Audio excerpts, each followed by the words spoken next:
തിരുവനന്തപുരം നഗരത്തിൽ നിന്ന് എറണാകുളം നഗരത്തിലേക്ക് കൊച്ചി നഗരത്തിലേക്ക് വരുമ്പോൾ ഈ സമയം ഈ രാത്രിയിൽ ഗതാഗത കുരുക്ക് രൂക്ഷം. മഴ പെയ്ത് മിക്കയിടങ്ങളിലും വെള്ളം കയറിയിരിക്കുന്നു. എബി ജോൺ അതിന്റെ വിശദാംശങ്ങൾ പങ്കുവയ്ക്കുന്നു ഇപ്പോൾ.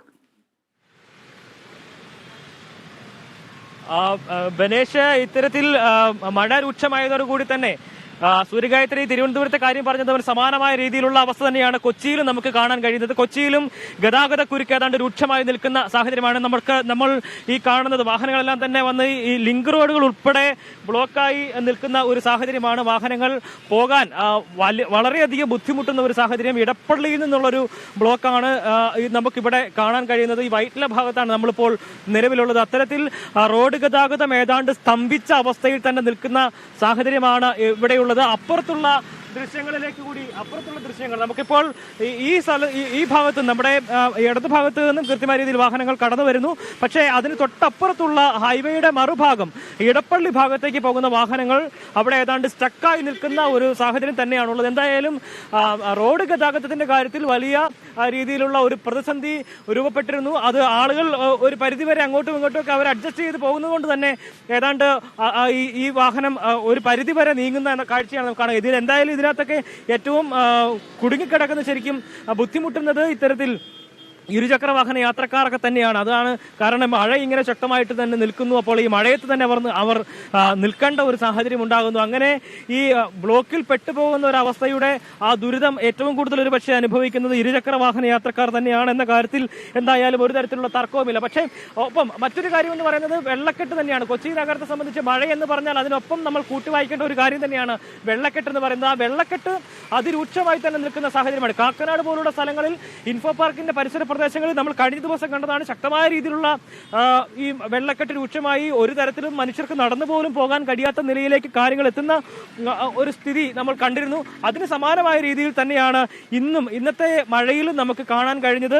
ആ നിലയ്ക്ക് ഉള്ള ചില പ്രതിസന്ധികൾ ഒക്കെ തന്നെ നമുക്ക് ഇന്ന് കാണാൻ കഴിഞ്ഞിട്ടുണ്ട്. എന്തായാലും സ്റ്റേഡിയം ലിങ്ക് റോഡ് ഒപ്പം തന്നെ ഇടപ്പള്ളി കളമശ്ശേരി ഭാഗങ്ങളിലെല്ലാം തന്നെ ഇത്തരത്തിൽ വെള്ളം കയറിയതിനെ തുടർന്ന് ശക്തമായ രീതിയിൽ വലിയ രീതിയിലുള്ള വെള്ളക്കെട്ട് രൂക്ഷമാകുന്ന സാഹചര്യം ഉണ്ടായിരുന്നു. വാഹനങ്ങളുടെ ഗതാഗതം തന്നെയാണ് ഇവിടെ ഒരു പ്രശ്നമായി നമുക്ക് കാണാൻ കഴിയുന്നത്. ആ നിലയ്ക്ക് ഇവിടെ നിന്ന് നമുക്ക് കാണാം ഈ വാഹനങ്ങളിൽ എത്തുന്ന ആളുകൾ തന്നെയാണ് അവർ ഈ വഴി അല്ലെങ്കിൽ ഏതെങ്കിലും വിധത്തിൽ ഇത്തരത്തിൽ ഈ ബ്ലോക്കുകളൊക്കെ ഒന്ന് പരിഹരിച്ച് പരസ്പര ധാരണയോട് കൂടി തന്നെ മുന്നോട്ട് പോവുക എന്നുള്ള ഒരു ശ്രമം ഇവര് അങ്ങോട്ടും ഇങ്ങോട്ടും അത് പരസ്പരം ആശ്രയിച്ച് തന്നെ നടത്തിക്കൊണ്ട് പോകുന്നു. അത് ആ ഒരു ഇടപെടൽ തന്നെയാണ് ഒരു പരിധിവരെ ഇത്തരത്തിൽ ഈ ബ്ലോക്ക് ഒഴിവാക്കുന്നതിനുള്ള ഒരു മാർഗമായി തന്നെ കാണാനുള്ളത് എന്നുള്ളതാണ്. എന്തായാലും ഈ പല ഭാഗങ്ങളിൽ നിന്ന് വന്ന് ലിങ്ക് റോഡുകളിൽ നിന്നും വന്ന് കയറുന്ന ഹൈവേയിലേക്ക് കയറുന്ന വാഹനങ്ങൾ ഇത്തരത്തിൽ ഹൈവേയിലേക്ക് കയറുന്നതും ഹൈവേയിൽ നിന്നും ലിങ്ക് റോഡുകളിലേക്ക് ഇറങ്ങുന്നതുമായിട്ടുള്ള വാഹനങ്ങൾ ഇത്തരത്തിൽ പല സ്ഥലങ്ങളിൽ വന്ന് ബ്ലോക്കായി പെടുന്നു. അത് പരസ്പരം അങ്ങോട്ടും പോകാൻ കഴിയാത്ത നിലയിലേക്ക് കാര്യങ്ങൾ എത്തുന്ന ഒരു സാഹചര്യം കൂടി നിലവിലുണ്ട്. എന്തായാലും പരസ്പരം അങ്ങോട്ടും ഇങ്ങോട്ടും ഒരു ധാരണപ്പുറത്ത് ഇത്തരത്തിൽ ഈ ബ്ലോക്ക് ഒഴിവാക്കുന്നതിനുള്ള ശ്രമങ്ങൾ ഇവിടെ നമുക്ക് കാണാം. ഈ വാഹനം ഓടിച്ചുകൊണ്ട് വരുന്ന ചില ഈ ചേട്ടന്മാർ തന്നെയാണ് ഇത്തരത്തിൽ ആളുകൾ തന്നെയാണ് ഇത്തരത്തിൽ ഈ ബ്ലോക്ക് ഒരു പരിധിവരെ ഒഴിവാക്കുന്നതിനുള്ള ശ്രമങ്ങൾ അവരുടെ ഭാഗത്തുനിന്നുണ്ടാകുന്നുണ്ട്. എന്തായാലും ഈ വെള്ളക്കെട്ട് അതിരൂക്ഷമാകുന്ന സാഹചര്യത്തിൽ റോസ് നഗർ പോലുള്ള സ്ഥലങ്ങളിൽ വെള്ളക്കെട്ട് അതിരൂക്ഷമായതിനെ തുടർന്ന് മനുഷ്യാവകാശ കമ്മീഷൻ ഉൾപ്പെടെ ഇടപെടുന്ന ഒരു സാഹചര്യം കൂടി ഉണ്ടായിട്ടുണ്ട്. അതുമായി ബന്ധപ്പെട്ട് എത്രയും വേഗം റിപ്പോർട്ട് നൽകണം. അവിടങ്ങളിൽ ഇത്തരത്തിൽ ശക്തമായ രീതിയിലുള്ള വെള്ളക്കെട്ട് രൂക്ഷമാകുന്ന ഒരു സ്ഥിതി ഉണ്ടായി. അത് ചോദ്യം ചെയ്യുന്ന സാഹചര്യം ഉണ്ടായിരുന്നു. അതിനുള്ള റിപ്പോർട്ട് വളരെ വേഗം തന്നെ നൽകണമെന്നാണ്. നമുക്ക് ആ ദൃശ്യങ്ങളിലേക്ക് പോയെന്നാൽ അവിടെ റോഡിൽ വാഹനങ്ങൾ ഇങ്ങനെ ബ്ലോക്കായി തന്നെ നിൽക്കുന്ന കാഴ്ച നമുക്ക് കാണാൻ കഴിയും. വലിയ കണ്ടെയ്നർ ലോറികൾ ഉൾപ്പെടെ നമുക്ക് വാഹനങ്ങൾ ഇങ്ങനെ ബ്ലോക്കായി നിൽക്കുന്നു. കാറുകൾ, ഓട്ടോറിക്ഷകളൊക്കെ തന്നെ അങ്ങനെ ഈ ബ്ലോക്കിൽ പെട്ടുകിടക്കുന്ന കാഴ്ച ഇരുചക്ര വാഹന യാത്രക്കാരും അത്തരത്തിൽ ശ്രമകരമായി തന്നെ ഈ മഴയിൽ അവർ വലിയ ദുരിതത്തിലൂടെ തന്നെ കടന്നു പോകുന്ന കാഴ്ചകൾ നമുക്ക് കാണാൻ കഴിയും. റോഡ് ഗതാഗതം ഏതാണ്ട് സ്തംഭിക്കുന്ന അവസ്ഥയിൽ തന്നെയാണ് നമുക്ക് കാണാൻ കഴിയുന്നത്. നമ്മൾ നിൽക്കുന്നതിന് തൊട്ടപ്പുറത്തുള്ള ഭാഗത്ത് വാഹനങ്ങൾ അനക്കമില്ലാതെ ചലനമറ്റ് കിടക്കുന്ന കാഴ്ച നമുക്ക് കാണാൻ കഴിയുന്നത്. അത് ഈ ഇടപ്പള്ളിയിൽ ഭാഗത്തേക്കുള്ള വാഹനങ്ങളാണ് അത്തരത്തിൽ ഒരു തരത്തിലും അനങ്ങാൻ പോലും കഴിയാത്ത നിലയിൽ കിടക്കുന്ന കാഴ്ച നമുക്ക് കാണാൻ കഴിയുന്നത്. അതിന് സമാനമായ രീതിയിൽ ഇപ്പുറത്തെ ഏതാണ്ട് വാഹനങ്ങൾ ഒരു വൈറ്റില ഭാഗത്തേക്ക് വാഹനങ്ങൾ ഏതാണ്ട് ഓടിപ്പോകാൻ കഴിയുന്ന നിലയിലേക്ക് കാര്യങ്ങൾ എത്തുന്നുണ്ട് എന്നത് ഒരു ചെറിയ ആശ്വാസം നൽകുന്നുണ്ട്. പക്ഷേ അത് അത്രമാത്രം ഒരു ഫ്ലോയിലേക്ക് അല്ലെങ്കിൽ പോകുന്നില്ല എന്നുള്ളതാണ്. കാരണം വാഹനങ്ങൾ ഇരു ഭാഗങ്ങളിൽ നിന്നും ഈ സർവീസ് റോഡുകൾ പൂർണ്ണമായും ഏതാണ്ട് സ്തംഭിച്ച ഒരു അവസ്ഥയിൽ തന്നെയാണ് നിൽക്കുന്നത്. സർവീസ് റോഡിലേക്ക് പല ഭാഗങ്ങളിൽ നിന്നും കയറി വരുന്ന വാഹനങ്ങളും ആ നിലക്ക് തന്നെ ഈ ചെറിയ വഴികളാണ് സർവീസ് റോഡുകളിൽ ഈ ബന്ധിപ്പിക്കുന്ന വഴികളെല്ലാം തന്നെ ഉള്ളത്. അതിൽ വാഹനങ്ങൾ അങ്ങോട്ടും ഇങ്ങോട്ടുമുള്ള വാഹനങ്ങൾക്ക് സുഗമമായി പോകാൻ കഴിയാത്ത ഒരു സ്ഥിതി കൂടിയുണ്ട്. അതും ഒരു വലിയ പ്രതിസന്ധിയാകുന്നുണ്ട്. എന്തായാലും റോഡ് ഗതാഗതം ഏതാണ്ട് പൂർണ്ണമായും തന്നെ സ്തംഭിച്ച അവസ്ഥയിൽ തന്നെയാണ് ഒരു ഭാഗത്തേക്കുള്ളത്. മറുഭാഗത്തേക്ക് വൈറ്റില ഭാഗത്തേക്ക് വാഹനങ്ങൾ പോകുന്ന കാഴ്ച നമുക്ക് ദൃശ്യങ്ങളിൽ നിന്നും കാണാം. എന്തായാലും മഴ അതിൻ്റെ ശക്തിയോടുകൂടി തന്നെ നമ്മൾ വൈകുന്നേരം കണ്ടതിന് സമാനമായ രീതി ഏതാണ്ട് 4 മണിയോട് കൂടിയാണ് ഈ മഴ ഇത്രമാത്രം ശക്തിയാകുന്നത്.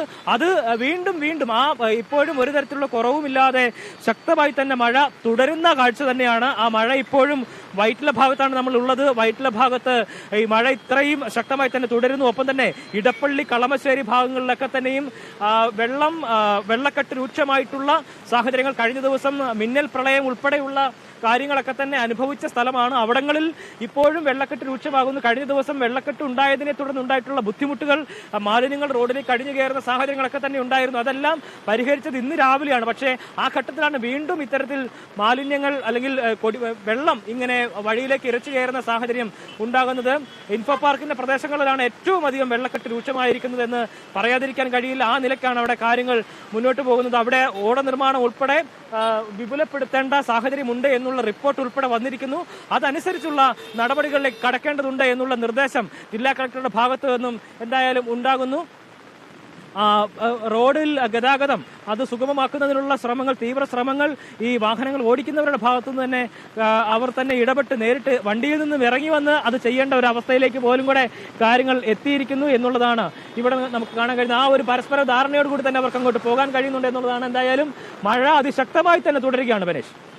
ഏറ്റവും പ്രധാനപ്പെട്ട കാര്യം എന്ന് പറയുന്നത് എബി ജോൺ ഇപ്പോൾ നിന്ന് തത്സമയം റിപ്പോർട്ട് ചെയ്തുകൊണ്ടിരിക്കുന്ന ഈ പ്രദേശത്തിന് അരികിൽ തന്നെയാണ്, ഈ നഗരത്തിൽ തന്നെയാണ് കൊച്ചി മെട്രോ ഉള്ളത്. ഏറ്റവും സുരക്ഷിതമായി, ഏറ്റവും എളുപ്പത്തിൽ, ഏറ്റവും കൃത്യതയോടുകൂടി ഉദ്ദേശിച്ച സ്ഥലത്ത് ഉദ്ദേശിച്ച സമയത്ത് എത്താൻ കഴിയുന്നത് ഈ പെരുമഴക്കാലത്ത് മെട്രോ യാത്രക്കാർക്കാണ് എന്നുള്ളതാണ്. മെട്രോയെക്കുറിച്ച് വലിയ വിമർശനങ്ങൾ പല ഭാഗത്തു നിന്നും ഉയർന്നിട്ടുണ്ട്. മെട്രോ വന്നതോടുകൂടി അതിനുവേണ്ടി സ്ഥലമെടുക്കാൻ വേണ്ടി പലയിടങ്ങളും പാടങ്ങളും മറ്റും നികത്തി, അതുകൊണ്ടുകൂടിയാണ് വെള്ളക്കെട്ട് നഗരങ്ങളിലേക്ക് വരാനിടയായത് എന്നൊക്കെയുള്ള വിമർശനങ്ങൾ ഉള്ളപ്പോൾ തന്നെ ഒരു പക്ഷേ ഈ മഴക്കാലത്ത് ഏറ്റവും കൃത്യസമയത്ത് യാത്ര ആരംഭിച്ച് കൃത്യസമയത്ത് എത്താൻ കഴിയുന്നത് മെട്രോ യാത്രക്കാർക്കാണ്. അതുകൊണ്ട് തന്നെ സംസ്ഥാനത്തുടനീളം മെട്രോയുടെ ഒരു സാധ്യതയുടെ പ്രാധാന്യം കൂടി ഈ മഴക്കാലം എടുത്ത് പറയുന്നുണ്ട് എന്ന് കരുതാമോ? തീർച്ചയായും മെട്രോ മാത്രമല്ല പൊതുഗതാഗത സംവിധാനത്തെ കൂടുതലായി ആശ്രയിക്കുക എന്നുള്ളത് തന്നെയാണ്. അത്തരത്തിൽ പൊതുഗതാഗത സംവിധാനത്തെ കൂടുതലായി ആശ്രയിച്ചു കഴിഞ്ഞാൽ ഒരു പരിധിവരെ ഇത്തരത്തിൽ വാഹനങ്ങളുടെ ഒരു ബാഹുല്യം നമുക്ക് കുറയ്ക്കാൻ കഴിയും റോഡുകളിലെ. അതുതന്നെയാണ് പൊതുഗതാഗത സംവിധാനം ഏറ്റവും കൂടുതൽ ഉപയോഗിക്കണം എന്നുള്ളൊരു ആവശ്യം, നിർദ്ദേശമൊക്കെ ഉയർന്നു വരുന്നത്. എന്തായാലും ഇത്തരത്തിൽ ബനേഷ് പറഞ്ഞതുപോലെ തന്നെ ഇത് ഏറ്റവും കൃത്യസമയത്ത് ഏറ്റവും വേഗതയിൽ ഏറ്റവും സുരക്ഷിതമായി തന്നെ കൃത്യസ്ഥലങ്ങളിൽ എത്താൻ കഴിയുന്ന ഒരു സംവിധാനമായി തന്നെയാണ് മെട്രോ സംവിധാനം പ്രവർത്തിക്കുന്നത്.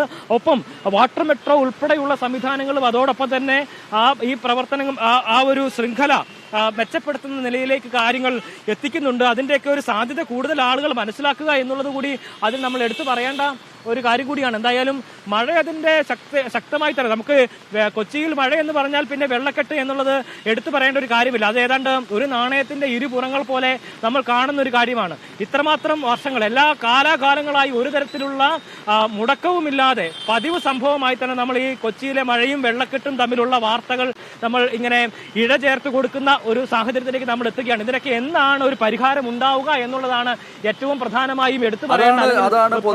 ചോദിക്കാനുള്ള ചോദ്യവും തീർച്ചയായും എബി സൂചിപ്പിച്ചതുപോലെ തന്നെ ഈ മഴക്കാലവും കഴിയും, വീണ്ടും വേനൽക്കാലം വരും. വേനൽക്കാലം വരുമ്പോൾ നമ്മൾ സൂര്യാഘാതമടക്കമുള്ള കാര്യങ്ങളെക്കുറിച്ചും വേനൽ കെടുതികളെക്കുറിച്ചും വ്യാകുലപ്പെടും. ഈ മഴക്കാലം കഴിയും വരെ